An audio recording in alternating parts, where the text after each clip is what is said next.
All right, before y'all go and judge me, I'm wearing the same outfit I wore yesterday because I just rolled out the rack. So I'm literally just waking up.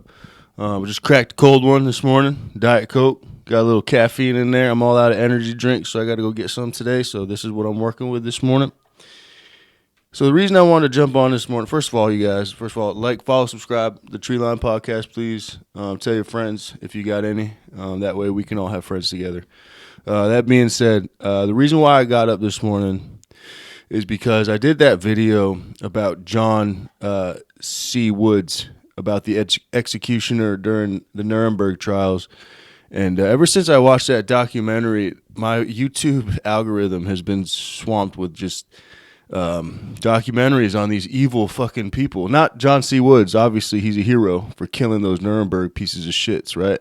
But since watching that documentary, it seems like YouTube's just been kind of showing me a lot of the history of what happened during World War II and the Holocaust and the Nazis and their involvement. And it's and don't get me wrong, I've known about the Holocaust since I was a kid, man. I've known about the 11.5 million souls lost, innocent souls lost during that horrible ordeal. I know about it. The whole world knows about it. If you deny it, then you're fucking living under a rock. There's something wrong with you. But so I know about it. Okay, I guess the details are just becoming more clear now that these documentaries have been thrown at me by YouTube. So, but there's one in particular person I'll probably talk about more in the coming weeks and stuff. But there's one that stood out to me. Actually, they've all stood out to me just because of how fucking evil the people in Hitler's cabinet were. Not just Hitler. His whole cabinet was just evil. And one person in particular that I wanted to talk about this morning is one Heinrich Himmler. This guy is a special kind of evil, man. He's considered like the right-hand man to Adolf Hitler. He loved Adolf Hitler. Like, he did things to try to impress Adolf Hitler. Like, not in a homosexual way, but I guess he's seen him as the almighty Führer, the leader, as their all-powerful leader, and really respected Adolf Hitler and did things, strived to try to impress Adolf Hitler. Well, Heinrich Himmler, he's the Nazi that stood up the first concentration camp, right? And his standing up of that concentration camp, that model that they used to stand up that concentration camp, was reused over and over to build almost all the concentration camps. So Heinrich Himmler is really the architect of the first working model of the concentration camp. And he's a huge reason for the systematic mechanics of the concentration camp, ever from fucking showing up on the train as not just a Jew. Now, a lot of Jewish people died, right? I'm not sure how many, but a shit ton of Jewish people died. I want to say like 90 or 95% of the deaths during the Holocaust were Jewish people. But regardless, if you didn't have a certain amount of blood, German blood in your veins, then you were yoked up and put on the trains and sent to the camps. So you could have had German in you. Right? You could have not even been Jewish, but if you had a Jewish mother, right? Or if you had a Jewish family member and their blood were in your veins, you were getting on the trains and you were going to the camps. Now, and a lot of people had to prove like with documentation that they had, generations of German blood in their veins in order not to go to these camps. And then you see a lot of the footage of people getting drug out of their homes, and thrown onto the streets. Regular people like you and me wearing regular clothes, civilians, man, pulled out their fucking homes, bro, and just thrown onto the streets, thrown onto fucking buggies, and then thrown onto fucking trains, and then thrown into these camps. And that's where is that where it starts? I don't know. I think the horror really started just these guys beating their doors down, the Gestapo beating their doors down and pulling them out of their fucking houses. That's where the horror started, right? But it didn't end there. And then these fuckers, they put them on trains and they shipped them off to camps. And like the camps that like the camps that Himmler put together. And as soon as they got there, there was PhDs that would stand there in the crowd taking in the take-in process for these prisoners, these Jewish prisoners, the take-in process, right, was basically a couple PhD guys just standing there. I don't even know if you could recognize them from the rest of the crowd, because in the documentary it says they just stood there in the crowd and they would point out worker, death, worker, death. And that was their job for 8 to 16 hours a day. Sorry, guys, hang on. Charlie, the fuck out of here. Go on. Get. You guys, he's fucking with my wires. Charlie, get. Sorry, dude. I just setting up this whole thing was a pain in the ass, and Charlie knows how to fuck it up, so I try not to let him fuck with the wires too much.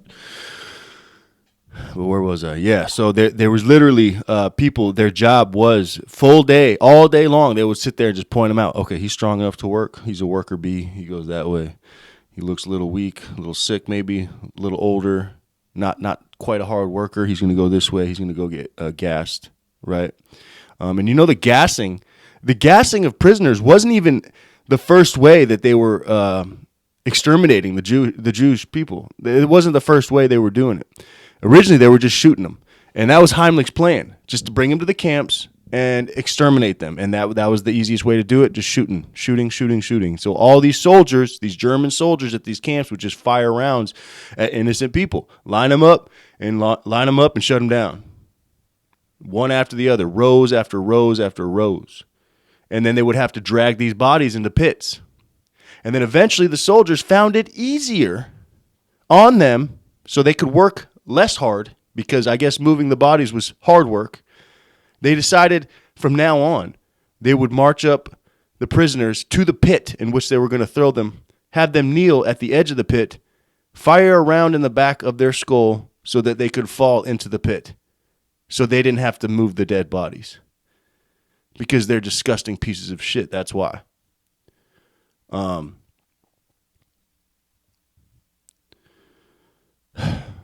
But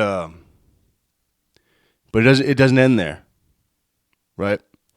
They found an easier way to move the bodies to the mass graves without having to physically move the bodies. They just marched them out there, and then subsequently, after killing them, let them just fall into the holes, fall into the graves.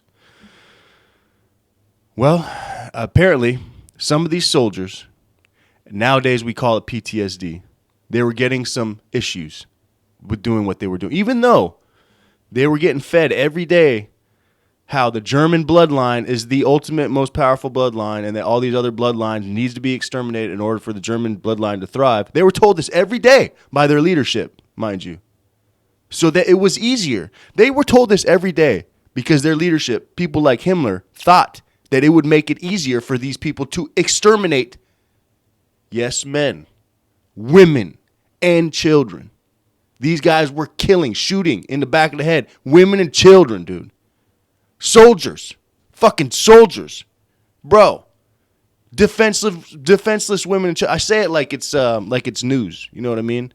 But it's happened so often. I mean, war is fucking disgusting, obviously, but like, just what fucking evil men are willing to do in war. And I'm not comparing the Holocaust to any other events, but you have events like that throughout history where, like, I don't know what it is, but like the idea of power and war and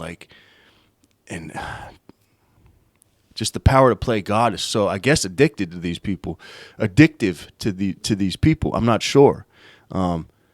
But you got issues like the My Lai issue situation in Vietnam, right? These guys were American soldiers, regular soldiers, just wiping out innocent women and children, bro. Like, where does that come from? Where is that from? What inside a human is like, okay, they're less than me, so this is not going to affect them or me. They're not even, like... Anyways, so the German soldiers were obviously affected, and they were bringing it up to their leadership. Like, they were feeling certain types of ways about killing women and children. Rightfully so. You should not feel normal. You know what I mean? You should not feel normal committing those acts. You shouldn't feel normal killing the enemy on the battlefield. You know what I mean? That's a very intimate moment in your life, to kill another man, let alone a woman and a child. And these guys are doing it on a daily basis, multiple times a day. Thousands of people are going to their execution every day to the hand of these soldiers. So like they're developing PTSD. They bring it up to their leadership, and then their leadership comes up with a solution. Heinrich Himmler, what the fuck? Fuck him.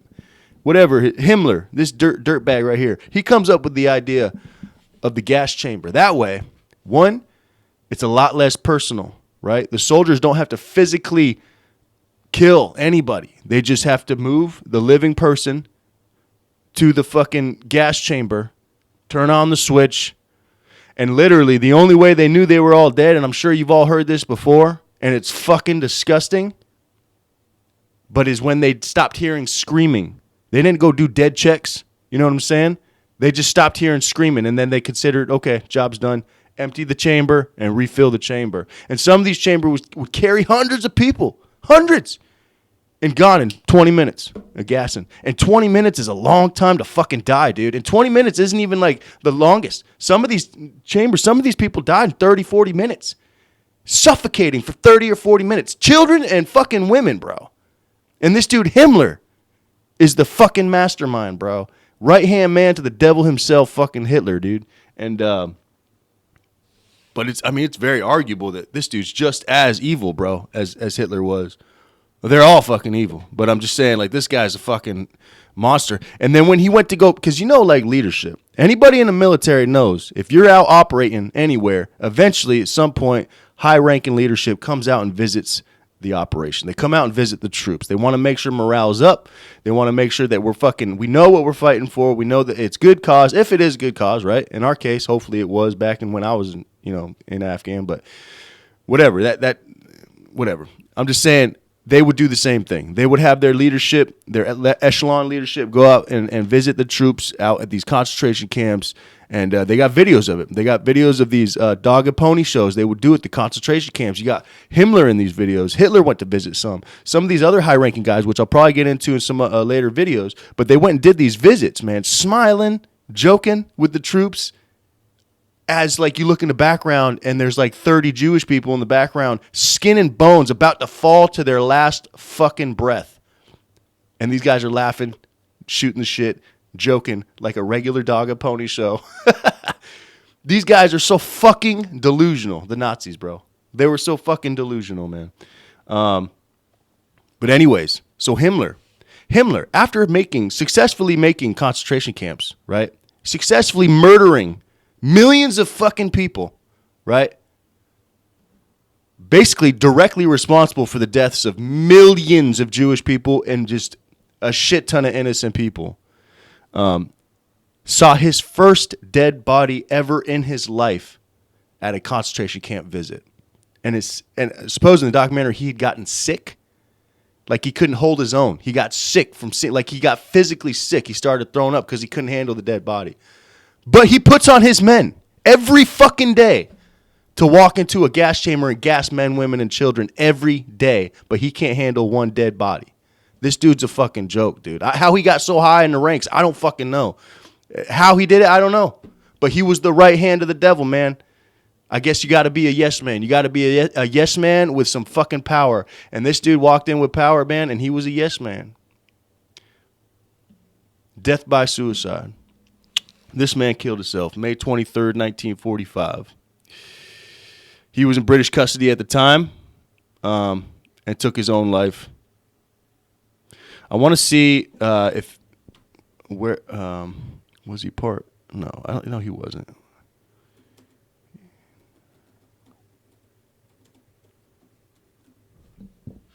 Heinrich died suicide, British custody. Yeah. Yeah, he was in the Nuremberg trials, testified at the trials, and was released in November 1946. What? So if he was released in 1946, how the hell did he die in 1945? No, this is wrong, dude. Don't listen to that shit. What the fuck, bro? Microsoft Bing sucks, dude. All right, man. Look, man, regardless, he killed himself in 1945. The world's better without him. I wish we could have all watched him hang or firing squad or something. He should have suffered, man. They should have fucking, like, I don't know, killed him by cuts, like real slow over the course of like a month. That would have been cool. And then just live streamed it. Yeah, I'd have watched. What's up? But anyways, I guess that's all I got this morning, man. Like I said, I woke up kind of early this morning, a little motivated. I been watching these documentaries YouTube's been throwing down my throat, so I learned a little bit about Heinrich Himmler. He's an evil son of a bitch, and he's a disgusting human being. He's weak in his mind, but he had power at his fingertips, and that's how he did so much evil. He did invent the concentration camps that killed millions and millions and millions of people.